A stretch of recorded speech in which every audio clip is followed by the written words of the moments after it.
The second-hand computer.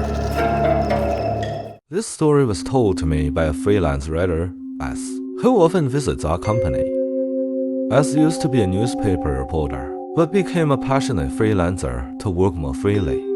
Having worked in a social news department, he had a keen interest in many current social issues and actively conducted interviews. However, after quitting his job as a reporter to become a freelancer, his income drastically decreased and his salary became unstable. This incident happened when he was striving to save money while working hard.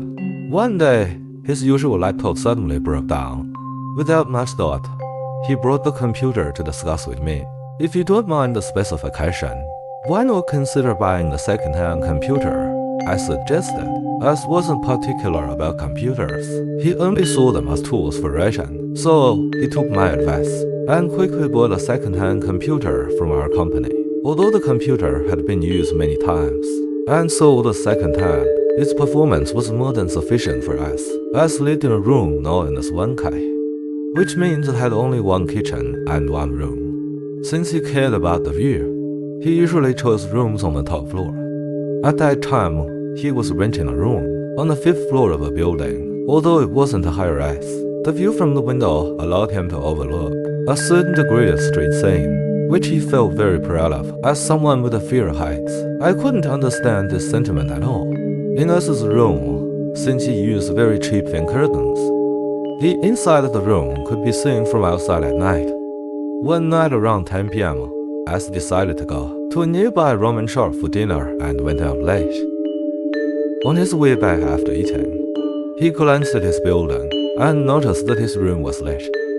The light seemed to be from the TV or some other appliance. Could the computer still be on, he wondered, recalling that he had indeed turned off the power before leaving.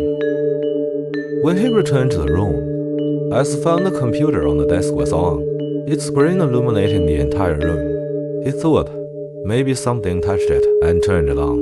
Feeling a bit sleepy after dinner, he turned off the computer and went to bed. Around 2 a.m., Us felt someone beside him. He opened his eyes slightly and saw the computer was on, with a long-haired woman in office attire, sitting on a chair.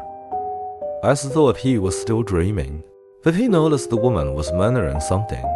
Listening closely, he realized she was whispering, "Open, open." Suddenly, the woman moved closer to Us.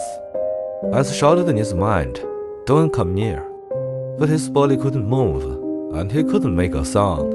The woman got closer to Us's ear, continuously saying, "Open." When Us came to his senses, it was already daylight. According to him, the computer was still on. Us got up and, recalling the uncertain events of the previous night, approached the computer. He found a folder with a name that looked like a girl's name, containing numerous duty reports.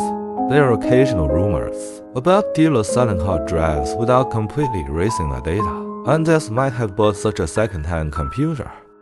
Us carefully read those duty reports. He found these were from a certain well-known companies, outsourced female employees' attendance records.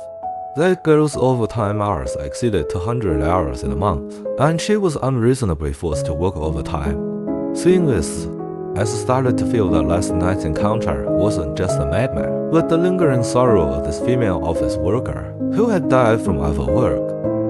So, he began various investigations of the data and created a special feature report for a magazine.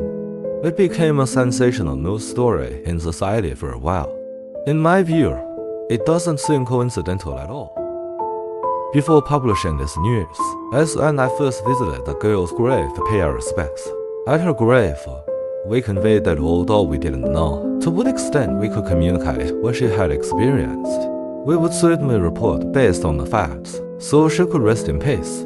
Since then, that woman never appeared in front of Us's computer again. I believe she has finally found peace.